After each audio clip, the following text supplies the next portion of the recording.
আল্লাহ তাআলা পবিত্র কোরআনে ইরশাদ করেন, ইন্নাস সালাতা তানহা আনিল ফাহশাই ওয়াল মুনকার।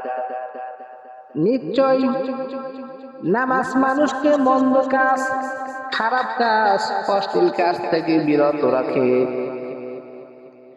ইসলামে নামাজের গুরুত্ব অপরিসীম।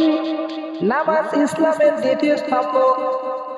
বিচার দিবসে সর্বপ্রথম নামাজের হিসাব হবে।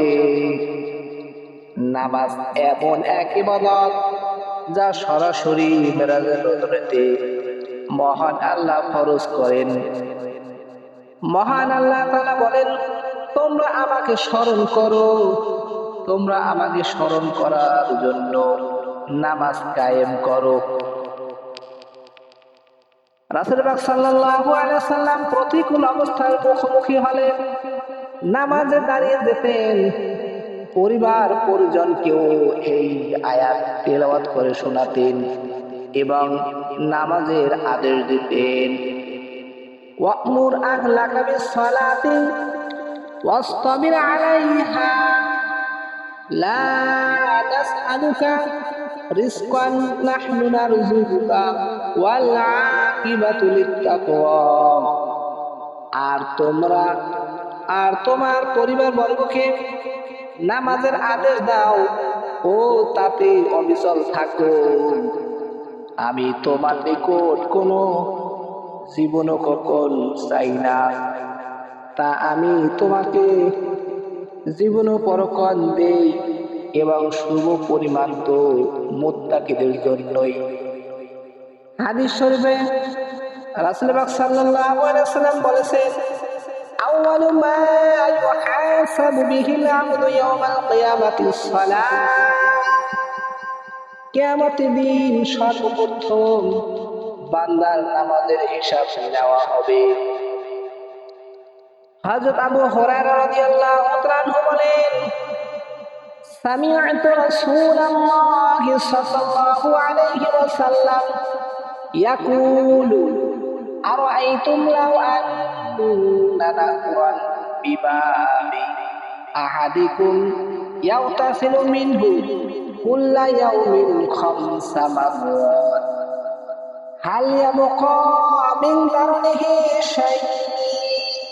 ক্বালু লা ইয়াবকা মিন দারনিহি শাই।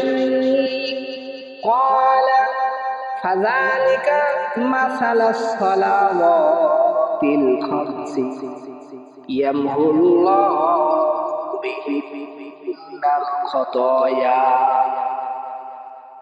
মনে করো তোমাদের কারো বাড়ির দরজার সামনে একটি নদী আছে অথবা একটি পুষ্করিণী আছে। যে ব্যক্তি ওই নদীতে অথবা ওই পুষ্করিণীতে প্রতিদিন 5 বার গোসল করে, তার শরীরে কি কোনো ময়লা থাকতে পারে? সাহাবায়ে কেরাম বললেন, না, তার শরীরে কোনো ময়লা থাকতে পারে না। তখন রাসূল পাক সাল্লাল্লাহু আলাইহি ওয়াসাল্লাম বললেন, এটা হলো 5 ওয়াক্ত নামাজের উদাহরণ। আল্লাহ তাআলা 5 ওয়াক্ত নামাজ ব্যক্তির তার কোনো গুনাহ থাকতে পারে না।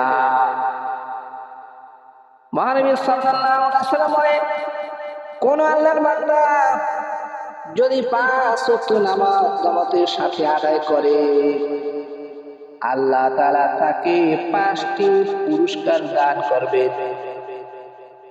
1 নম্বরে তার জীবিকার অভাব দূর করবে। 2 নম্বরে আল্লাহ তাআলা তার কবরের আযাব থেকে মুক্তি দেবেন। 3 নম্বরে আল্লাহ তাআলা হাসরে আমলনামার ডান হাতে দিবেন। 4 নম্বরে পথসিরাত দ্রুত পার করে দিবে। 5 নম্বরে আল্লাহ তাআলা ওই বান্দা বান্দীকে বিনা হিসাবে জান্নাত দান করবেন। নামাজ ফরজ ইবাদত, কোনো অবস্থাতে নামাজ ত্যাগ করা যাবে না। আল্লাহর হাবিব সাল্লাল্লাহু আলাইহি ওয়াসাল্লাম আর একটি হাদিস বর্ণনা করেন, আসসালাতু মিফতাহুল জান্নাহ, নামাজ হলো বেহেশতের চাবি। তাই মনোযোগের সাথে নামাজ আদায় করতে হবে। নামাজে দাঁড়িয়ে এদিক ওদিক তাকানো যাবে না। মহানবী সাল্লাল্লাহু আলাইহি ওয়াসাল্লাম বলেছেন, তোমরা এমন ভাবে নামাজ আদায় করবে যেন আল্লাহকে তোমরা দেখতেছো, আর যদি তাকে দেখতে না পাও তবে ধরে নেবে আল্লাহ তাআলা কিন্তু তোমাকে দেখতেছে। এভাবে নামাজ আদায় করলে মহান আল্লাহ বান্দার প্রতি খুশি হয়ে যায়। আল্লাহ তাআলা যতদিন হায়াত দান করেছেন, এই হায়াতটুকু যেন আল্লাহ তাআলার কোরআন নবীর হাদিস অনুযায়ী আমাদের জিন্দেগি যেন পরিপূর্ণভাবে নেক আমলে সাজিয়ে নিতে পারি। কোরআন এবং সুন্নাহর অনুগতভাবে যেন আল্লাহ তাআলা চলার তৌফিক দান করে এবং রাসূলের আদর্শে আদর্শিত হওয়ার তৌফিক দান করে। আমিন।